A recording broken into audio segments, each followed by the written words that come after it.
বুখারী সহিহ বুখারীর হাদিস عن ابي عمر قال قال رسول الله صلى الله عليه وسلم ইবনে উমর রাদিয়াল্লাহু তাআলা থেকে বর্ণিত তিনি বলেন আল্লাহর নবী সাল্লাল্লাহু আলাইহি সাল্লাম একদিন ইবনে উমর বললেন আমার শরীর ধরে তিনি টান দিলেন বিবাদি জাসাদি ওয়াকালা ফি দুনিয়া কান্না ইবনে উমর রাদিয়াল্লাহু তাআলা বলেন আল্লাহ রাসূল একদিন আমার শরীরের অংশ ধরে টান দিলেন টান দিয়ে বললেন ওই ইবনে উমর শোনো কোন ফি দুনিয়া কান্না করে দুনিয়াতে তুমি গরিব মানুষের মতো বসবাস করবে আমার আবির সাবির অথবা মুসাফিরের মতো বসবাস করবে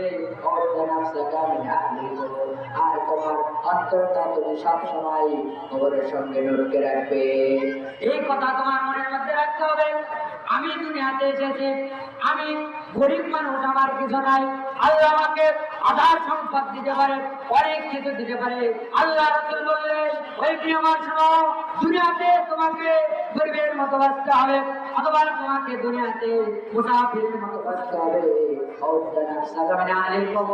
ও ক্ষুদ্র পরিবাসীরা শোনো, এই যে গ্রন্থানের উদ্যোগে আজকের জালসা, এই যে স্কুলের পিছে কবর, আল্লাহ রাসূল সাল্লাল্লাহু আলাইহি সাল্লাম বলেছেন ও ক্ষুদ্রবাসী শোনো, তোমাদেরকে এই যে তোমাদের যে কবর, এই যে কবরের যে জায়গা, তোমাদেরকে মনে করতে হবে উদ্ধার আপনার হালি কবর, আমি এখানে বসে আছি, কিন্তু তোমার চিন্তা চেতনা এমন মনের ভিতরে রাখতে হবে যেন আল্লাহ রাব্বুল আলামিন আমার জায়গাটা কবরে রেখেছে। এই চিন্তা যদি আসে যে আমি দুনিয়াতে আছি, মনে হয় আমি মরবো না, এই চিন্তা যদি আমার আসে তাহলে হবে না।